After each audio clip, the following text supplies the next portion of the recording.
Okay, amazing day mga ka-GMC. So welcome back to my channel. Ayan, so maraming nagtatanong kung kailan nga ba magkaroon ng 29er na sulit and then naka Shimano Jory. Ayan, so merong bagong labas ngayon mga ka-GMC, itong Crosta. Ayan, si Crosta na ata ang mangingibabaw pagdating sa mga halos karamihan, di ba, mga 12 speed, 13 speed. Ayan, so marami siyang nilabas, no, na puro 29er lang din. Ayan, so ito si Crosta F001 29er natin. So umpisa natin, abalamin na rin natin yung specs, then yung price niya sa market. Okay, pero bago ang lahat, please like and subscribe.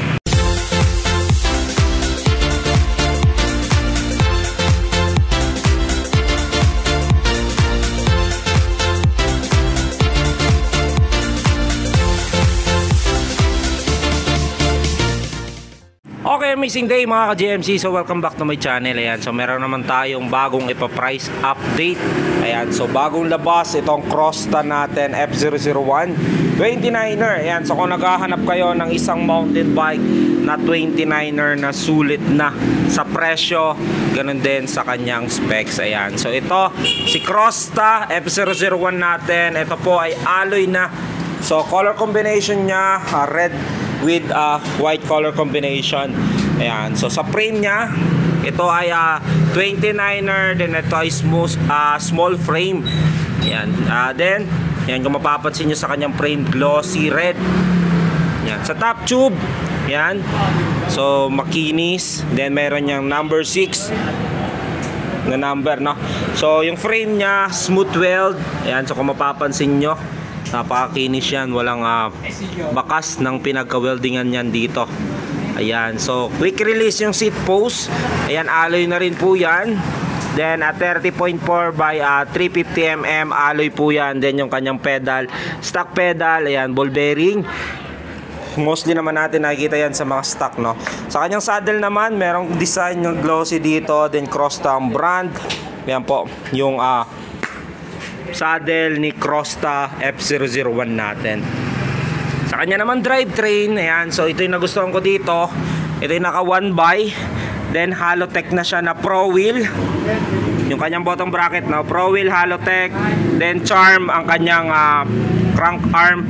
Ito ay alloy 70, 75, 34 teeth. Pro Wheel din po yung kanyang chainring. Ayan, so ito, ayan, kung maririnig nyo, no? So ito ay naka Shimano Jory na yung kanyang RD. Ayan, kung maririnig nyo, sound check lang natin. So mamaya paparinig ko sa inyo ng mas matindi. Pero ito, Jory siya, 12 speed, 6100. So 12 speed po yan. So cassette type, 11 to 50 teeth. Then ang kanyang hub na yung kanyang sprocket ay ATE. Then 12 speed, 11 to 50 teeth. Hub niya ay walang brand, pero ang kinagandaan nito, kung maririnig nyo, ayan, no? So medyo tunog mayaman na yan, diba? Ganda, no?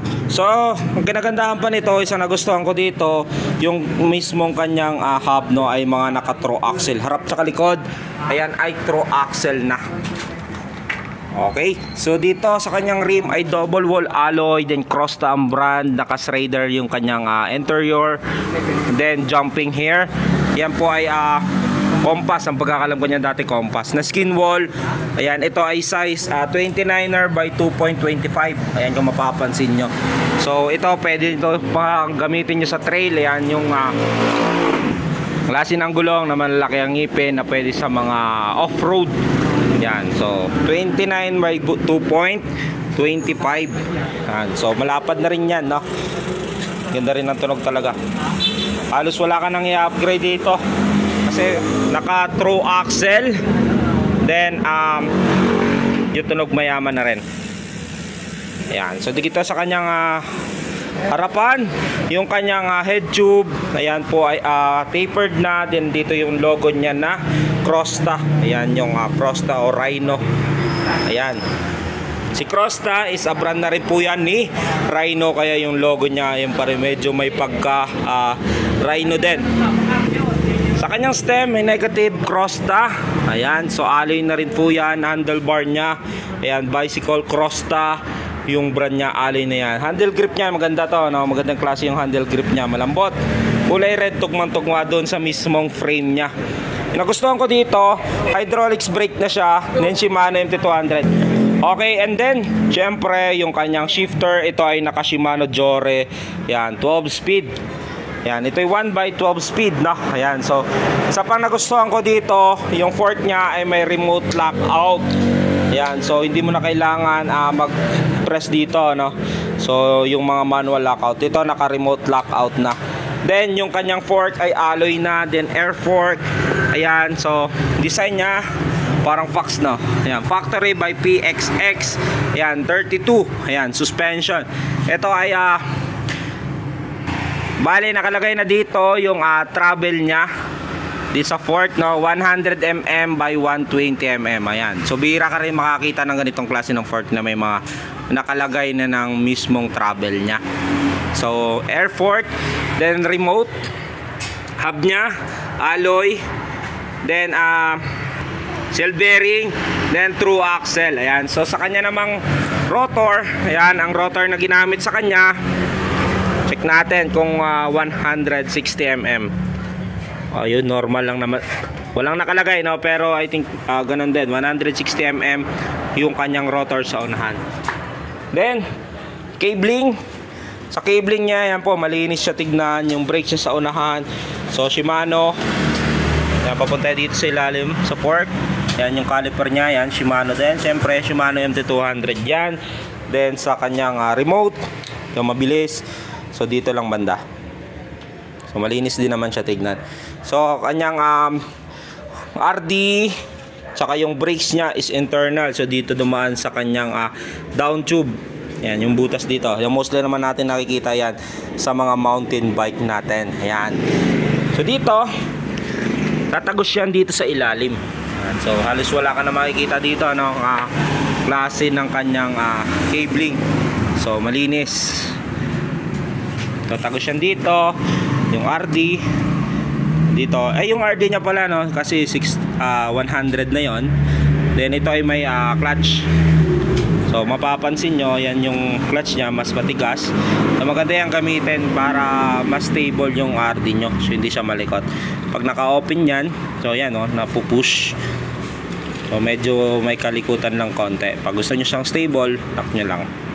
Okay, yan po yung Crosta F001 natin na mountain bike. Yan, dito sa kabila tignan na rin natin. Yan, so malinis talaga siyang tignan. Sound check.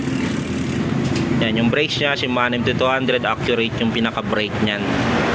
Okay, so presyo nito 20,100 with 6 freebies, glove tube, machine card, arm sleeve, tail light. Pag pinick up niya yan dito, may less 400 pesos ka. Yan din, may 6 freebies, glove tube, machine card, arm sleeve, tail light, battle cage. Sa TikTok, sa Shopee, available din po yan. Ship nationwide kahit saan man sulok ng Pilipinas. Ayan po yung Crosta F001 natin, mountain bike na naka-alloy frame na, seat post, stem, handlebar, naka-remote lockout fork. Ayan, 120mm yung kanyang travel. Ayan, factory PXX, true axle hub, Shimano MT200 hydraulics, Shimano Jore yung kanyang shifter. RD Jore din, 12 speed kasi type 11 to 50 teeth. Alloy ng kanyang hub, ganun din rim, no? Alotech crank. Ayan, so comment down below kung nagustuhan nyo yung bagong update ni Crosta Pinkitos. Kung ako tatanungin nyo sa presyong 20,100, sulit na yan. May less 400 ka pa pag pinick up mo yan dito sa shop.